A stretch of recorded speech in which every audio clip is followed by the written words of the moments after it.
साल की प्रिया पर मां की मौत के बाद पहाड़ टूट पड़ा। प्रिया की मां कैंसर से लड़ते लड़ते दुनिया से चली गई। प्रिया ने जैसे तैसे अपने आप को संभाला।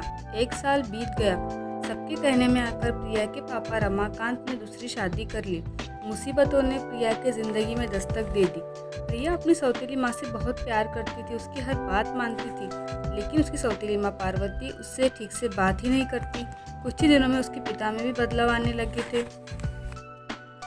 प्रिया को आगे पढ़ना था, वो आगे पढ़ना चाहती थी, कुछ करना चाहती थी, लेकिन उसकी माँ ने साफ मना कर दिया। बेचारी प्रिया करती भी तो क्या, पिता भी उसकी सौतेली माँ का ही कहना मानते थे। दिन भर सारा घर का काम प्रिया को ही करना पड़ता, फिर गाय को लेकर जंगल में चराना भी पड़ता था। थक हार कर उसे 2 वक्त का खाना तक उसे ठीक से नसीब नहीं होता था।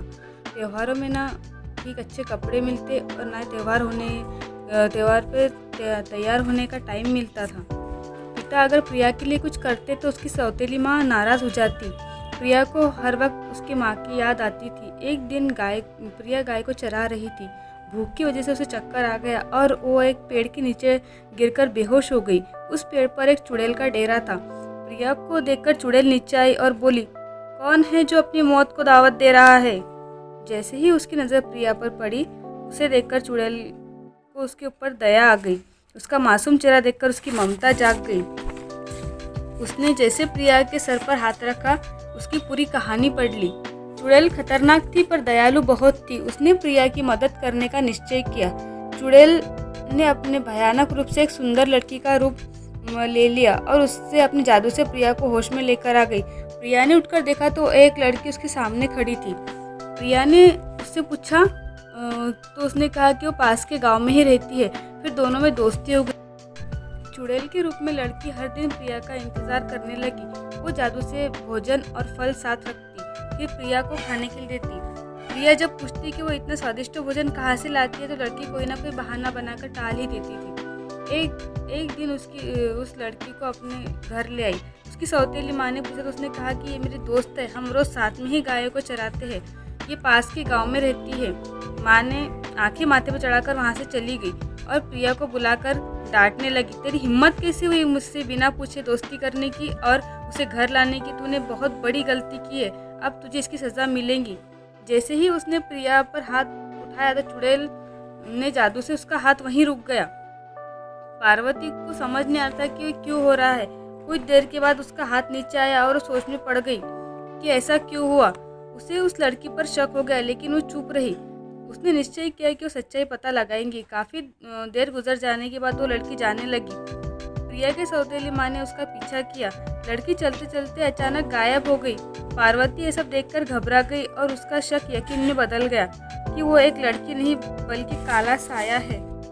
अगले दिन प्रिया गायों को लेकर जंगल में चली गई। माँ ने उसका पीछा किया। जंगल पहुँचने के बाद प्रिया उस पेड़ के नीचे आ गई, लेकिन पेड़ की कुछ ही दूरी पर वो चुड़ैल एक सुंदर लड़की के रूप में आ गई। ये करते उसे सौतेली माँ ने देख लिया। उसने जादू से खाना और फल टोकरी में प्रकट किए और प्रिया के पास दौड़कर आए और कहा कि माफ़ करना प्रिया, मुझे आने में देर हो गई। प्रिया को उसे देखकर बहुत खुशी होती है। वो प्रिया को खाना देती है, दोनों मस्ती करते। ये सब प्रिया की सौतेली माँ देख रही होती है। शाम को प्रिया घर आती है। उसकी माँ गुस्से में कहती है, आ गई महारानी अच्छा खाना खाकर। प्रिया घबरा गई। नहीं नहीं माँ, प्रिया ने डरते हुए कहा। माँ ने उसे चिल्लाकर कहा, तूने मुझसे इतनी बड़ी बात छुपाई कि तेरी दोस्त एक लड़की नहीं बल्कि बहुत ताकतवर चुड़ैल है। प्रिया ये सुनकर हैरान हो गई। उसने कहा, मुझे अपनी माँ की कसम, मुझे सच में नहीं पता। माँ सुनने को तैयार नहीं थी। पार्वती के मन में लालच आ गया था और उसने प्रिया से कहा कि वो चुड़ैल से पैसे और जेवरात मांगकर उसको ला देंगी। प्रिया ने उसे बहुत मना किया, लेकिन वो बेबस थी। अगले दिन प्रिया गायों को लेकर जंगल में गई। वो काफ़ी डरी हुई थी। कुछ देर के बाद चुड़ैल वहाँ आ गई, लेकिन प्रिया उसे देखकर डर रही थी। लड़की बनी चुड़ैल ने पूछा, क्या बात है, इतना क्यों डर रही हो? उसने उस लड़की को सारी बात बताते हुए कहा, क्या तुम वाकई में सचमुच एक चुड़ैल हो? तेरी माँ सच कह रही है? फिर चुड़ैल ने कहा, हाँ मैं एक चुड़ैल हूँ, लेकिन तुम डरो नहीं, मैं तुम्हारी माँ को सबक सिखा दूंगी। चुड़ैल अपने असली रूप में आकर प्रिया की माँ के पास जाती है। उसे देखकर पार्वती डर जाती है। चुड़ैल अपने लंबे हाथों से उसे उठाकर पटक देती है और कहती है, लालची औरत,